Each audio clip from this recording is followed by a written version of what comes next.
Warning: the SCP Foundation database is classified.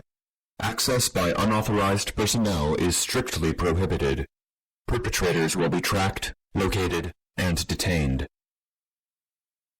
Item Number: SCP-114. Object Class: Euclid. Special Containment Procedures: SCP-114 is kept in a 10 cubic meter standard concrete humanoid containment cell at Site-17. The cell is positioned at the bottom of a 40-meter shaft to prevent staff members from coming into the proximity of SCP-114. The cell is accessible by a staircase, restricted to emergency use only. Daily rations are provided to SCP-114 3 times a day by means of a dumbwaiter. SCP-114 is also permitted to submit written requests to attending staff by the same means. To date, SCP-114 has been granted 1 Quran, in Arabic, 1 prayer rug, and 1 blank journal with pens. Research on SCP-114 is suspended until further notice. Elimination of SCP-114 is acceptable in the event of a multiple containment breach crisis. Description: SCP-114 is a Pashtun woman of Afghani origin, approximately 40 years old and 160 centimeters tall. SCP-114 has the involuntary effect of fostering and escalating violent conflict between all individuals in her proximity. Subjects within 10 to 15 meters of SCP-114 become inconsolably aggressive at trivialities or points of little consequence, often to the degree of projecting hostile motives on others. Arguments generally arise between individuals after 1 to 3 minutes of exposure to SCP-114. The resulting arguments turn violent in all cases. Notably, persons affected by the presence of SCP-114 will never exhibit hostility towards SCP-114 or attempt to inflict harm upon her. Subjects ordered to deliberately injure SCP-114 find themselves unable to do so. For relevant information, see Experiment Log 114-A. Communication with SCP-114 has only been possible through written notes or electronic means. Researchers have gleaned that SCP-114 is unaware of her effect on other people. She shows little to no response to exposure to violence, and seems to be under the impression that human beings are naturally aggressively hostile to each other. SCP-114 is consistently unresponsive and uncooperative with researchers, and appears to be acutely wary of human interaction. Due to the difficulty of communication with SCP-114, psychological evaluations have been speculative at best. Rudimentary assessments strongly suggest psychological trauma. Combat stress reaction and/or compassion fatigue have been tentatively proposed. Document 114A 898-12. Abridged eyewitness report from Redacted. A former soldier in the 40th Red Army, interviewed March 23, 1991. Interview has since been dubbed in English. Begin log. Redacted. We took Redacted. on February the 1st, 1980. It was a shit little village, but the Mujahideen put up a damn good fight. 8 of our men killed, 15 wounded, 1 tank destroyed, It was dead cold, too. You think the Middle East is warm, but you go to the mountains in February, it is not so. Anyway, we were mopping up the area, going through the huts, looking for weapons caches and the like. It seemed like every doorstep had some old lady clutching our knees and weeping and tearing at her hair. But at the end of the street was this one big hut, no old lady outside. Only there were trays of food left out before the door,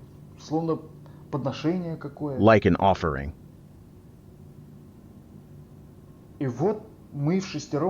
So 6 of us go in to search. It was empty inside, dusty, and practically bare, like no one had been in there in a long time. But suddenly, we hear this soft whimpering over in the corner. I look, and there's a little girl, must be 8 or 9, curled up and all alone. Pyotr, he was a big softy. He goes over, he bends down, puts out his hands, says, "Come on, little one, it's okay, we won't hurt you." But the girl won't budge. Then Pyotr stands up, all stiffly, and looks back at us funny. Konstantin walks over and puts a hand on his shoulder, tells him to leave the girl alone, laughing good-naturedly. Pyotr gets all red-faced, like he's had a full bottle, and shouts, "Get your damn hand off my shoulder," or something of the sort. He looks like a wild animal.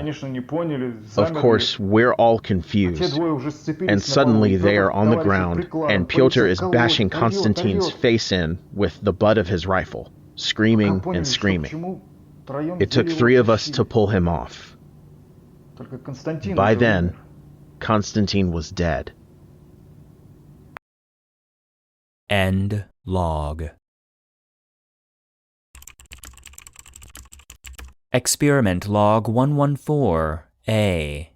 Experiments were performed between Date redacted. and Date redacted. SCP-114 was placed in a test room with distancing protocols similar to her containment cell. Attending researchers observed through remote electronic means. Experiment 114A-1. Procedure. Subjects D1269 and D8543 were placed in the test room with SCP-114. No instructions were given. Results. Subjects did not attempt to interact with SCP-114. After 75 seconds of exposure, D8543 verbally requested a cigarette from D1269. D1269 responded with negative. D8543 proceeded to shove D1269 against the wall of the test room. Subjects began fighting with apparent intent to kill. Subjects ignored verbal entreaties to cease. Subjects terminated. Throughout the experiment, SCP-114 watched the proceedings but was visibly unmoved. Experiment 114A-2. Procedure. Subjects D5410 and D5699 were placed in the test room with SCP-114. A plastic screen was placed across the length of the test room so that subjects were unaware of the presence of SCP-114. Results. Comparable to Experiment 114A-1. Subjects terminated. Experiment 114A-3. Procedure. Subject D1002 was given a carving knife, stainless steel, 15 centimeters. Subject was placed in the test room with SCP-114 with orders to kill her. Results. D-1002 immediately rushed at SCP-114. SCP-114 recoiled, screaming. D-1002 stopped abruptly at approximately half a meter from SCP-114 and dropped the knife. D-1002 stood still for 4 minutes, growing visibly agitated. At 5 minutes, D-1002 began yelling incomprehensibly and moving around the room in an unnatural, ape-like fashion. After 8 minutes, D-1002 began banging on the walls with his head and fists. Subject was rendered unconscious. Subject terminated. Experiment 114A-4. Procedure. Subject D-4343 was placed in the test room with SCP-114 with orders to remain still. After 4 minutes, subject was forcibly removed from the room by robotic means. Results.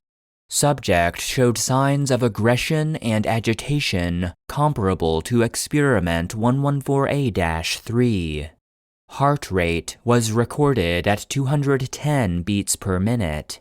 Blood tests revealed levels of cortisol and adrenaline impossible without the application of drugs. Subject returned to a normal physical and mental state after approximately 15 hours. Experiment 114A-5. Procedure. Subject D-7258, a native Afghan, was administered a dilute mixture of mild sedatives, antidepressants, tetrahydrocannabinol, alpha blockers, and beta blockers intravenously.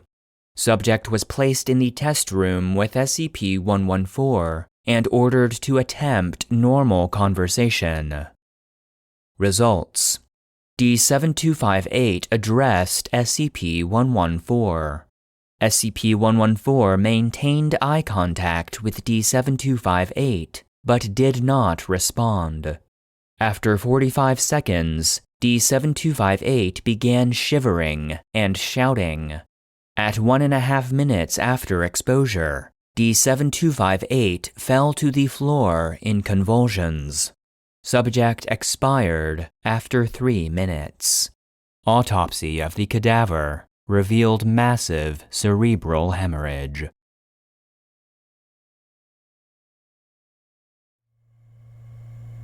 End of file. The SCP Foundation database is produced and narrated by Joshua Alan Lindsay. SCP-114, Bringer of Conflict, was written by an unknown author and rewritten by bleggs. The voice of the soldier was Leo Grinberg, and the voice of the interpreter was Christian Jasper. Support for the database is solely provided by our patrons on Patreon. Please consider supporting the show at patreon.com/the SCP Foundation database to gain access to exclusive benefits, including bonus content, joke SCPs, merch, the ability to request episodes, and an invite to our private Discord server. If you enjoy the database, consider leaving a rating or review, and stay connected by following any of our social media profiles. Links can be found in the episode description.